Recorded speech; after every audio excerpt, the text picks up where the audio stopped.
Hey, it's your girl, Carla Renata, aka the Curvy Film Critic. I'm back, y'all, and I'm live. I am live. It's so wonderful to be back. Hey, Brandon, I see that you are in that chat room all ready to go as usual. I love it. I love it. I love it.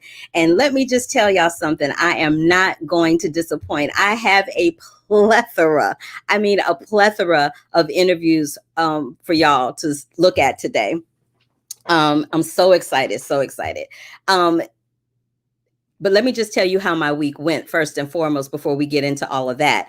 I was asked by AAFCA, the African American Film Critics Association, if I would be willing to be a moderator for the Bentonville Film Festival. And the Bentonville Film Festival takes place in Bentonville, Arkansas, and its co-founder is Academy Award winner Geena Davis. Most of the films there are films that are brand new, like most of the films at film festivals. And they ranged from, films that were directed by women, starring women, ethnicities, Black people, Asian people, Latin people, disabled people. It was all over the gamut. There were some immigration films up and through there. It was a lot going on. Let me hit my notes so I can tell you. I did I moderated a panel on a film called, one was called Black Boys. I did Jackie Scotty, Funny That Way. Jackie Scotty is a trans woman who is a stand-up comedian and got a real big boost on her career through being on America's Got Talent. I did a Q&A on A Shot Through the Wall. It's a plethora of them, but go to the curvyfilmcritic.com. There is a press release there that tells you who won, who didn't, and a full list of all the films that I moderated for. So thank you, Bentonville Film Festival, AAFCA, and Geena Davis for that opportunity. It was great, and I thoroughly enjoyed all the films that I saw at that festival this week. So there's that.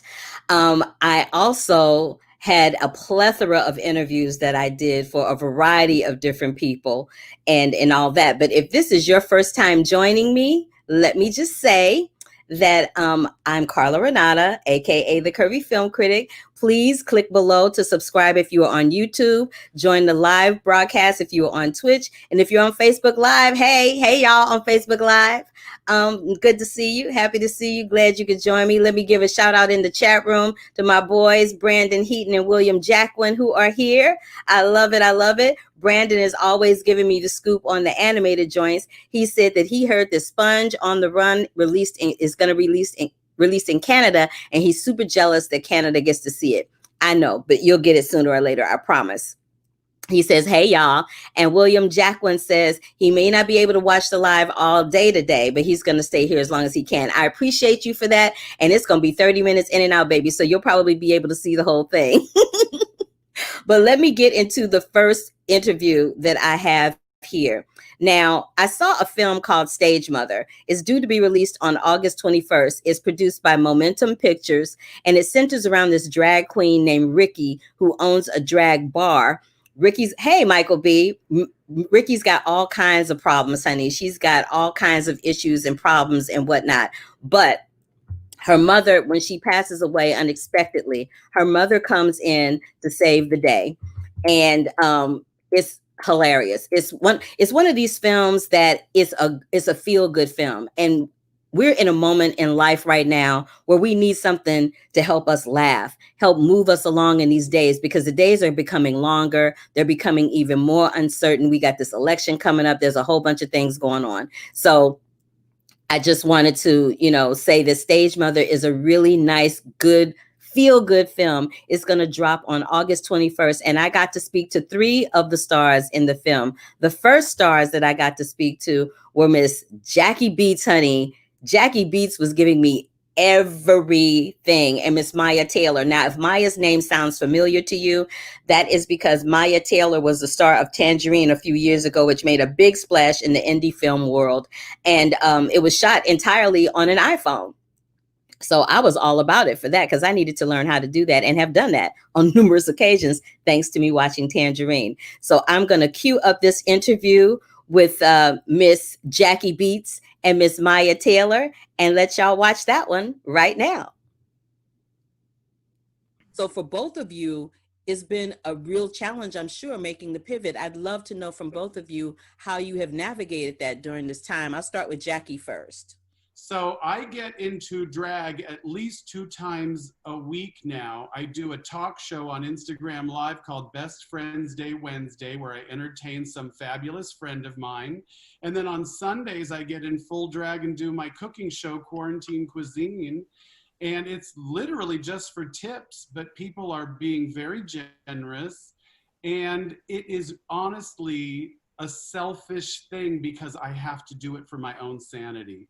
If I don't do this, even if I think I don't want to, at the end of the day, when I wash my face and it goes down the drain and I'm so tired, it is such a good feeling. I made people laugh, and during a time where they need it more than ever. So I'm getting emotional just thinking about it. Thank God I'm wearing nothing but waterproof mascara right now. Okay, you're pure comedy. Mya, how have you been making the pivot? You know, my heart is with music and acting, and that's not what I'm doing right now. I have to get up at 5:30 every morning and go to work, and you know. You are my hero. You're my shero as well, because you know what? It takes a lot to stay in the medical field during a time like this, which is so challenging and disheartening all over the globe. My mother is a registered nurse, so I have uber respect for you in that field during this time. So bless you, and thank you so much for everything that y'all are doing to, you know, try to keep your patients as safe and sane as you possibly can. What are y'all watching right now? Are you streaming stuff? Are you listening is there some music that's bringing you some joy and comfort? So of course, I watch The Haves and the Have-Nots. Of course. I love that TV show. I finished all of them up to, you know, what Hulu has for them. Right now, I'm on If Loving You Is Wrong, which is also another Tyler Perry show. Hopefully you make an appearance in that, girl. Don't play with me. There's a show called Pen 15. Yes, on Hulu. Yeah, I guess the joke is that if you look at it, it looks like the word penis. And it's these 2 hilarious actresses who wrote and created the show playing themselves. They're in their 30s now. They're playing themselves in the year 2000 as 7th graders. I have never laughed out loud as much. It is so funny. I have satellite radio, you know, like Sirius satellite radio. And when I am in a mood or feeling less than, you know, I put on the 40s music because it's wartime music, and it was all about making people feel good, you know, and it was all about like love and hope, and it's just sort of pre-irony, and it's just like there's nothing wrong with trying to be happy and look on the bright side. So I just love 40s music. Well, you know what made me happy and what made me look on the bright side is watching y'all in Stage Mother. It was so much fun. I loved it, loved it, loved it. Give me 2 words that you want to hit people with to make them want to see Stage Mother. 2 adjectives that will describe the movie and make somebody want to, you know, cut on that TV and check it out. Mya Taylor. All right. And she fell out. Jacki? Honey, bitch stole my shtick. But the 2 words would be heartfelt and fabulous. Because I feel like it's a nice, you know, balance of those 2 things. You get a little bit of, you know, all of it. I think that's a great place to end. I love how people have called you Jacki lewd, crude, and hilarious, and the late Joan Rivers would have loved you. Mya, so wonderful to know that you are giving back into the community through your medical field, and that you are putting your life on the line every day by doing that. And I appreciate both of you for your performances and what you bring to Stage Mother. I'm really looking forward to people seeing y'all in it. Thank you, honey. You're I appreciate welcome. that red lipstick.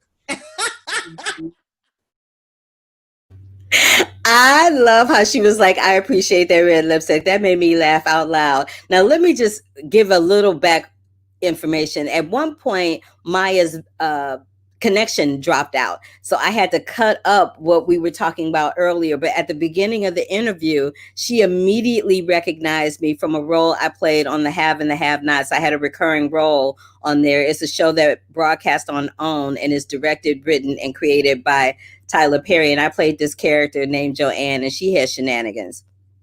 But Mya recognized me from that.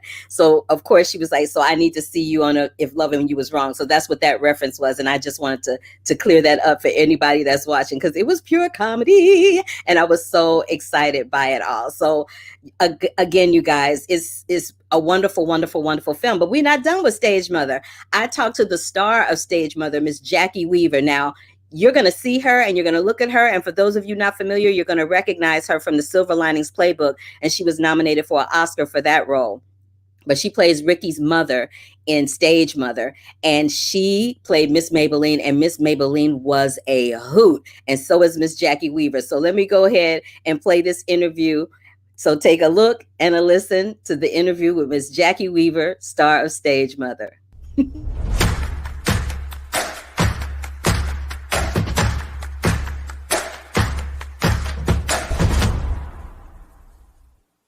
Let's talk about some stage mothers. When I tell you, I hollered out loud at the beginning because all of the stuff in the beginning had some kind of kitschy phrase to it, like the church was called Red Vine, the town was called Red Vine, like all those little things were hilarious. And when your character Maybelline says, y'all were neither amazing nor graceful, I hollered out loud. That was pure comedy to me. It was so funny. So funny.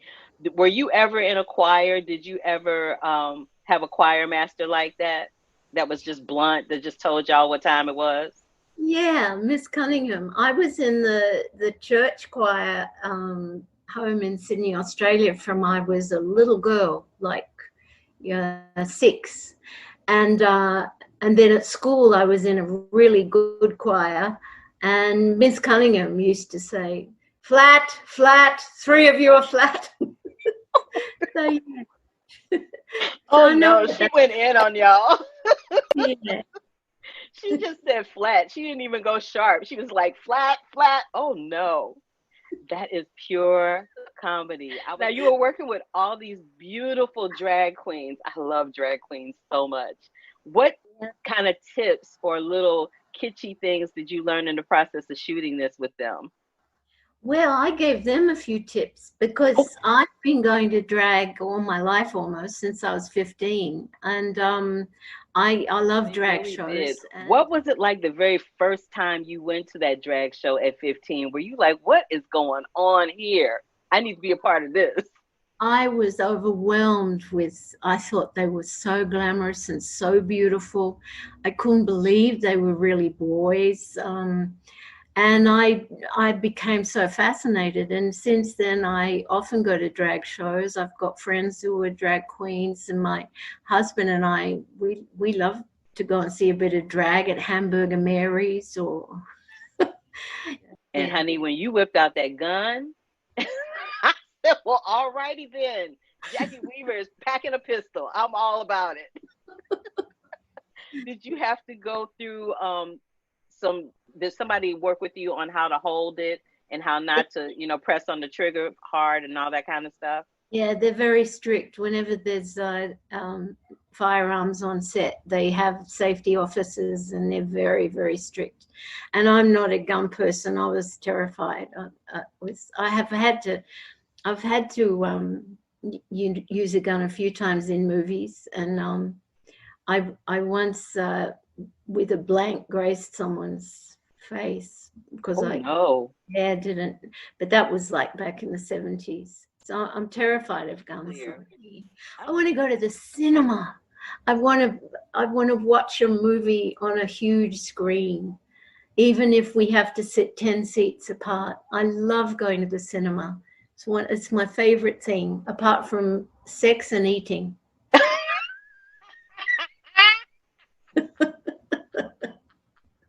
I was not prepared for that. That was funny down. I think that's a good place to end because I don't even know how I can top a question or a comment with that. That was pure comedy right there. I love you. I know I've said it a zillion times, but I really, really do. I love your work. I love watching you on screen. I'm looking so forward to the next thing that I get to see you in, because you are just deliciously fabulous. Oh, thank you so much. I really appreciate it. To keep up with the Curvy Critic, like our page here, click that subscribe button, and click that bell for notifications. Love, peace, and hair grease, y'all. All righty, Miss Jacki Weaver. So Michael B., yeah, you know her from the mom in Silver Linings Playbook, that film that starred Bradley Cooper and Jennifer Lawrence. It was and Robert, it was Robert De Niro. Yeah, and Robert De Niro. It was a really big hit that particular Oscar season. Brandon, I still can't believe you did a voiceover for the Latte and the Magic Waterstone. Yes, and it's #2 on Netflix right now. I'm so excited about that.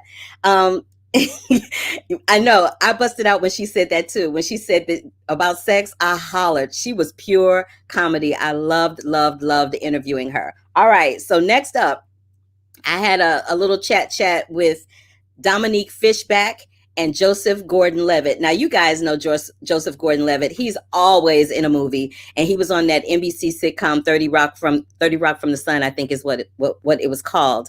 But he also lately was in a film called The 7500, about a film that was hijacked, I think, between Berlin and Paris.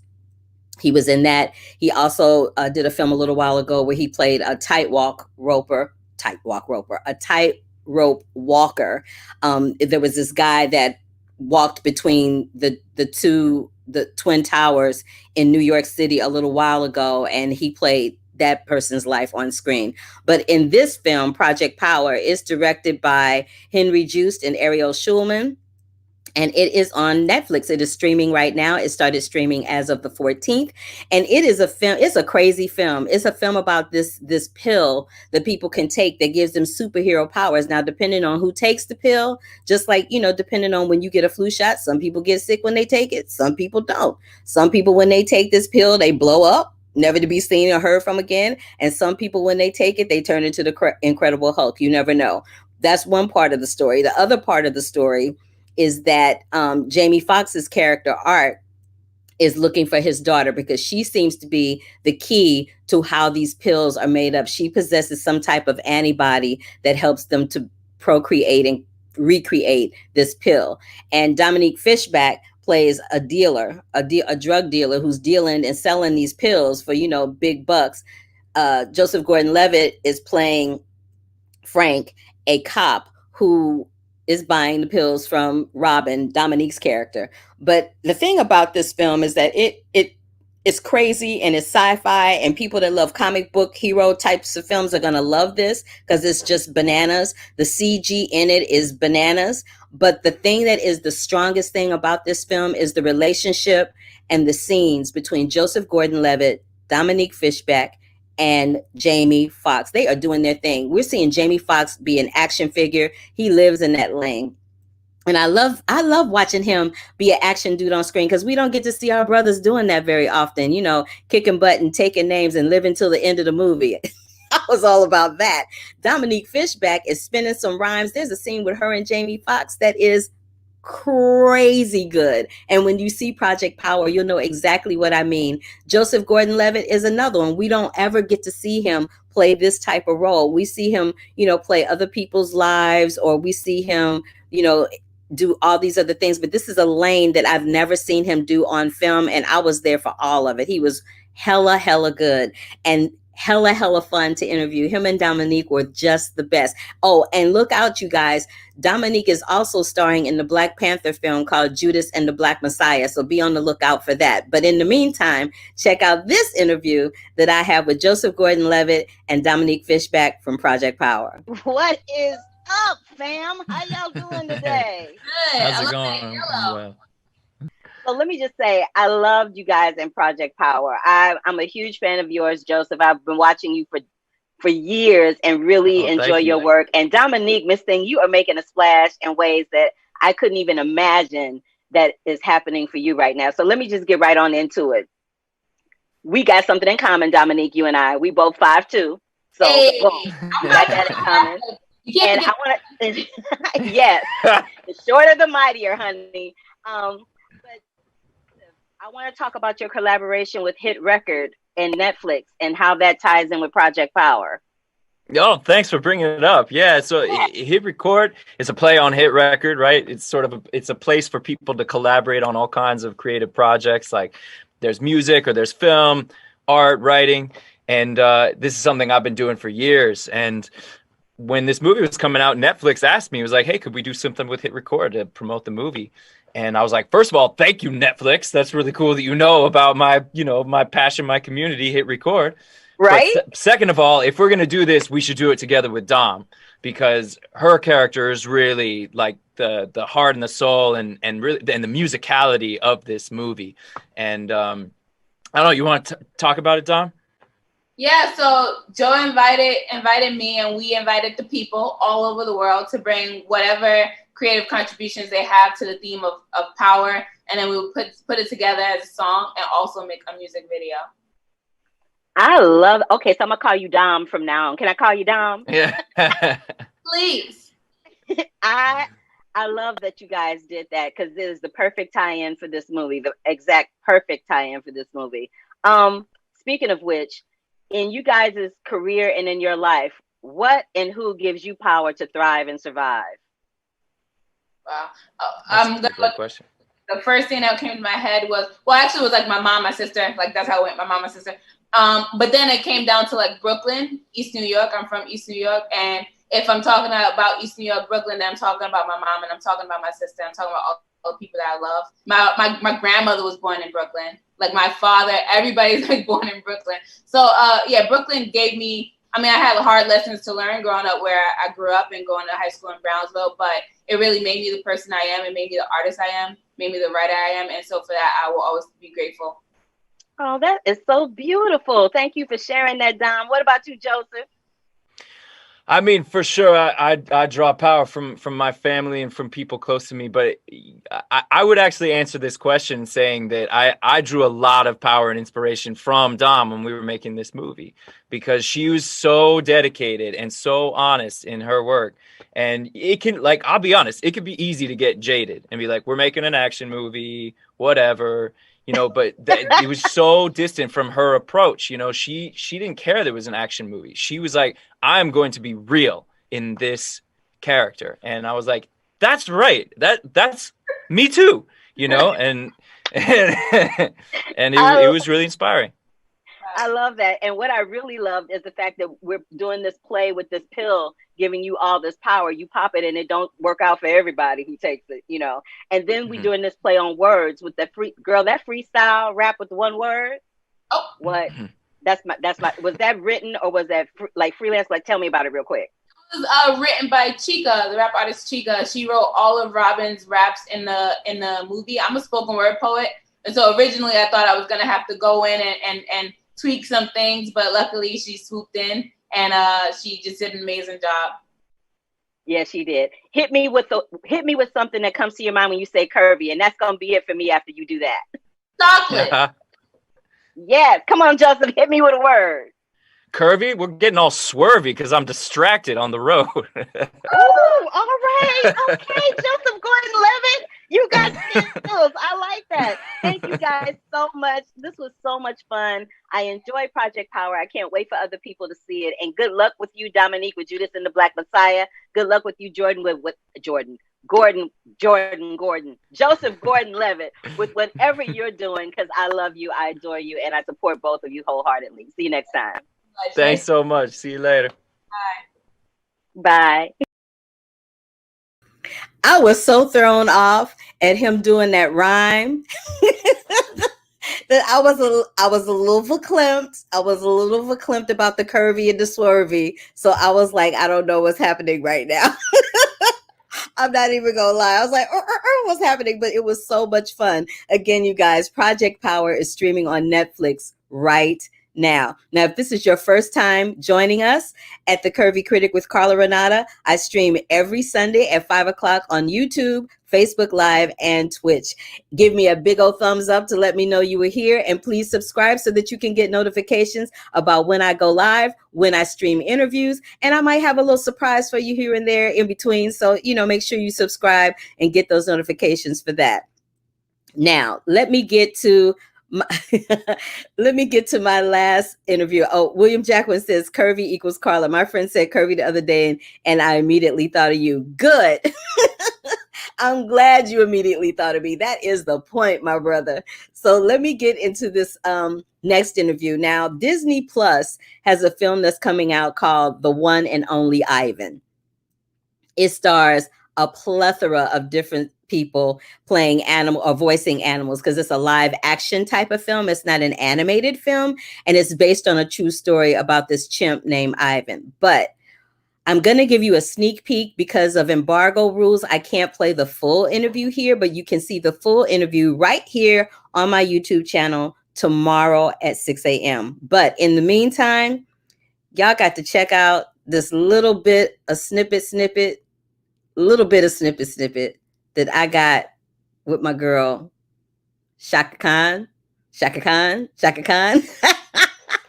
Wait, let me make sure I'm saying that. And I think I may have pulled up the full interview instead. I might have to do something else. Let me check on that for a second, because I think I pulled up the full interview instead of the snippet. Yeah, I think I pulled up the full interview instead of the snippet. So I'm going to skip over that, and I'm going to go over to Caren Pistorius, and we'll come back to Chaka Khan. This is the thing. So there's this movie called Unhinged, and Unhinged is a film that is about road rage, like the most extreme, the most craziest version of road rage you could possibly even imagine. And Caren Pistorius plays Rachel in it. And she shares a story with me that is bananas. Unhinged is directed by Derek Bort, and it's written by Carl Ellsworth, and it stars Russell Crowe and Caren Pistorius. So I'm going to go ahead and play Karen's interview. And while that's playing, I'm going to find this snippet of the Chaka Khan interview. Okay. I'll see y'all in a second. Your character, Rachel, is in a situation where she is dealing with some extreme road rage. Have you ever found yourself in a position where you felt like that? And did you act on it, or did you think twice before you beat that horn or yelled out that window or gave somebody the finger? Honestly, I am very lucky to have never been on the receiving end of any road rage, and I don't get road rage. So no, but I do have, a friend of mine when I was in high school was chased by this guy. My friend was on his way to school to meet us all at another friend's house, and this guy followed him because he felt like he'd been cut off. And so he followed my friend down a street and blocked the road with his car, hopped out of his car, and then started beating in this, like, the window where my friend was sitting. And then my friend drove off and came to the house and told us the whole story. And then the next minute, this guy walks into the driveway, and he's still raging, had followed him all the way to this house, and was crazy. No, what did he do? It was scary. I mean, he was ranting and kind of puffing up, and it was scary and aggressive. But, we were very close to school, so we all just kind of ran off to school. But, I mean, he was a fully grown man, and we were all just, teens, so it's pretty mad. Oh, my God, that's terrifying. Control their emotions. That is terrifying. Yeah, it was scary, but I mean, it gets worse than that, so. Yeah, a whole lot worse than Unhinged, honey. It's like he really is unhinged. Do you think that social media has desensitized people a little bit? They're so used to being in that world of the phone and the texting and the emailing that they have forgotten how to have common decency and empathy with other human beings. Yeah, I think there's definitely an element of that. It can make, I don't know, the phone, just like you say, it's just so distracting, and it can make you feel, kind of remove, like, sort of, it's like a degree of separation, I think, that it creates. It's perhaps not very healthy. there are positive things, I think, about phones as well. Like, you know, it's so much easier and we have so much more access to really important information, you know, things that, you know, we need to see and hear. So definitely pros and cons, I think, there. So let's talk about the stunt driving. It looked like you were wheeling and dealing that car and wearing it out. Were you doing all of that driving, or did you have a stunt double? Well, I was driving a lot, and I had a stunt double as well. And, you know, luckily we had 5 different cars, because let me tell you, some of them broke down. And oh, no. Yeah, it was mad. I mean, I had, so the stunt driver, the car with the stunt driver, I was obviously still in the car, but he was on top of the roof in this little cage. And so he would have control over the car. And I remember the first day I got in the car, it was so exciting. It was like being on a roller coaster ride, because he's going full speed and taking such sharp turns. And there's this like weight imbalance because, you know, he's on top. And we did this epic run and this turn, and then the car just broke down in the middle of the road. It was mad. And then other times I you know, I was driving myself or me and Kyle or Gabriel, and yeah, that was sort of, we did that more when I didn't have a lot of dialogue. And so when I had dialogue, I had the guy upstairs, Brett. He was excellent. Yeah, it was exciting. It looked exciting. So you mentioned real briefly about multitasking and being on the phone. Do you think that the multitasking and the driving are one of the things that causes people to like lose their stuff, lose their cookies, and get that road rage thing engaged because they're trying to do too many things at the same time? Yeah, I think there's definitely that element. And also in the bigger picture, I think people are juggling a lot nowadays, you know, with their family pressures and work, and, you know, there's so much that we are juggling. I think that, of course, I think the phone, having access to the phone just can exacerbate that. Yeah. Well, that was it. I wasn't prepared for it to end like that. And I edited it. How about that? Okay, so we're going to get back to Unhinged and Russell Crowe in a minute, and the review of Unhinged in a minute. But I'm going to go ahead and play this preview of Chaka Khan for you, because it's kind of fun what she says, and you're really not ready for it. I know people are always telling you how beautiful and young you look, which is the truth. You look like the Benjamin Buttons of the music industry for women. You do. So let's just call that out and say that. But that's very good. I'm just saying. But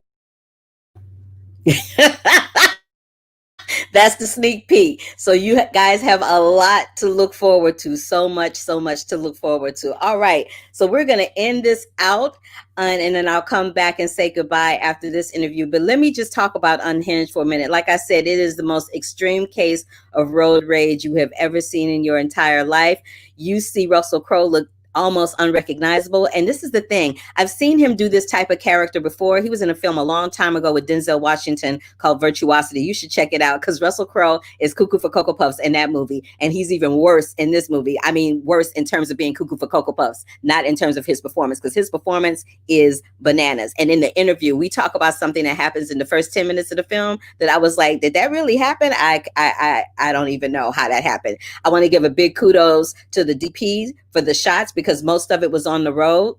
And like I said before, this is not a film that you haven't seen before, a premise that you haven't seen before. I remember seeing something like very similar to this a few years back with Halle Berry when she was in a film called Kidnap, and most of the action in that film took place on a highway and in a car. But having said that, honey, I was screaming at the television set and talking back to Russell Crowe. It was fun. It's a good little popcorn movie. You will have fun. If we got to be shut in and shut down, we might as well have fun if we're going to watch a movie, right? So here you go. I'm going to give you this interview, and I'm so excited. It's Mr. Russell Crowe. I was so blown away and nervous that you could tell that I'm a hot mess in the interview, and then I kind of get composure myself, but I'll let y'all judge for yourself.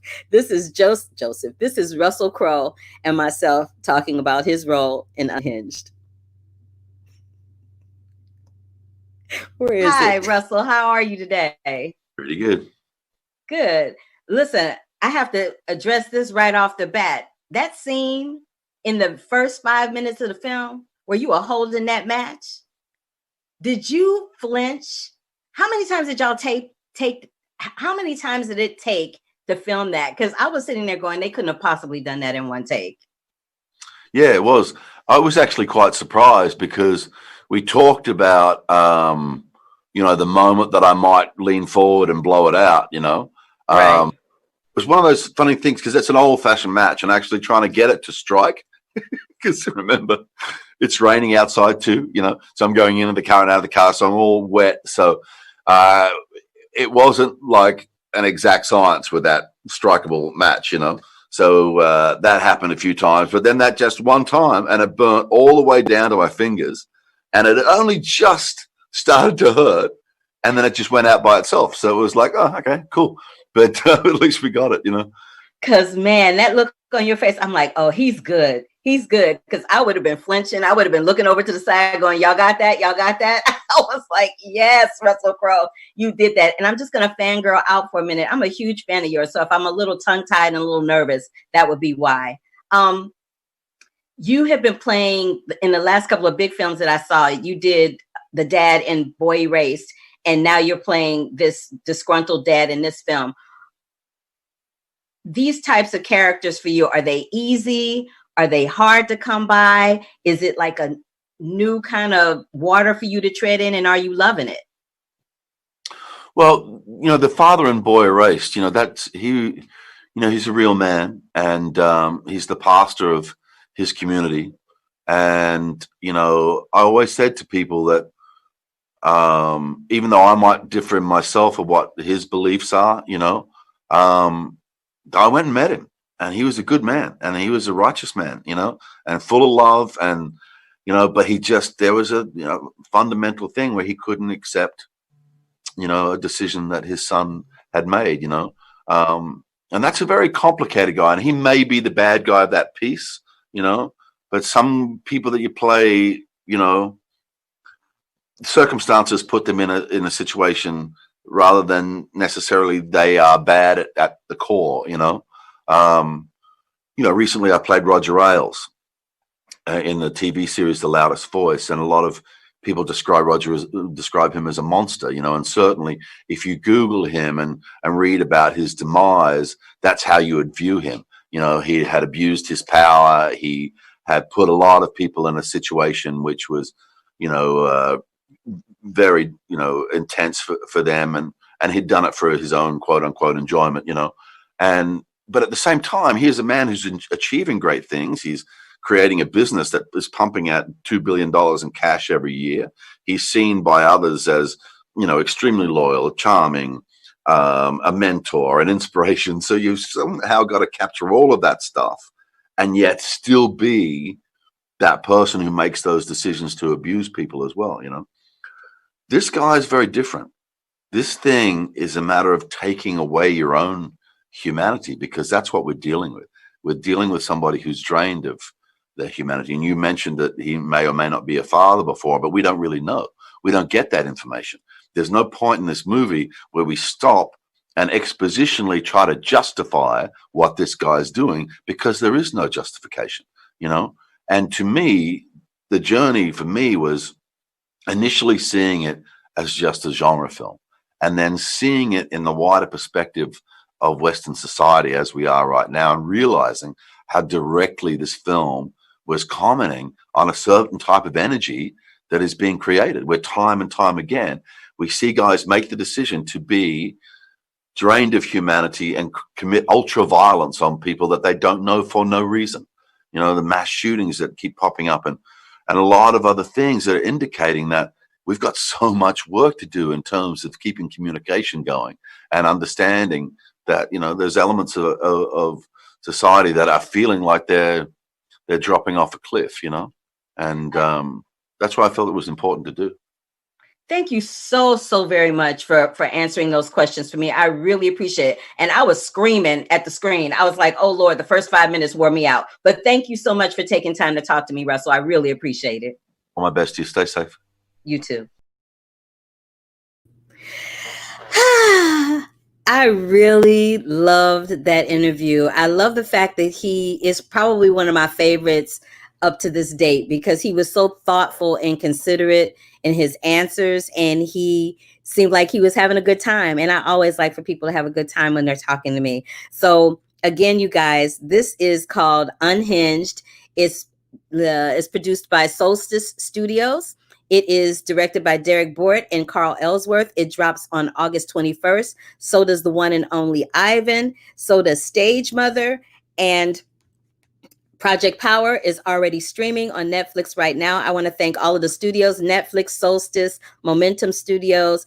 Thank all the stars, Russell Crowe, Caren Pistorius, Jacki Weaver, Jackie Beats, Mya Taylor, and even Miss Chaka Khan. All of those people were so gracious with their time and allowed me to interview them so that I could showcase them on this show and share it with you. So I thank all of them so very much. Next week, y'all, I have a real treat for you. It's going to be a live show with a live guest. I'm going to have Bishop James Greenleaf himself, Mr. Keith David, is going to join me next week, and we're going to have a little chat. And then I'm also going to review Tesla, the 24th, and the Words on Bathroom Walls. I think that comes out next week. If not, I'll change that. But those are the 3 films that I plan on reviewing in addition to talking to Mr. Keith David. So again, if this is your first time joining me and you want to keep joining me, click the subscribe button below. Give me a big thumbs up to let me know you were here. I am the Curvy Critic, Carla Renata, aka Carla Renata, aka the Curvy Film Critic, and this is the Curvy Critic with Carla Renata. We stream every Sunday at 5 p.m. I thank you so much for joining me. I appreciate you. Thank you for everybody that was in the chat. Brandon, William Jacquin, Michael B, my boys, y'all are here, ride or die. I love you for it, and I will see you as soon as I find my thing to get up out of here. I will see y'all on the flip side. And thank you again for joining me. Bye.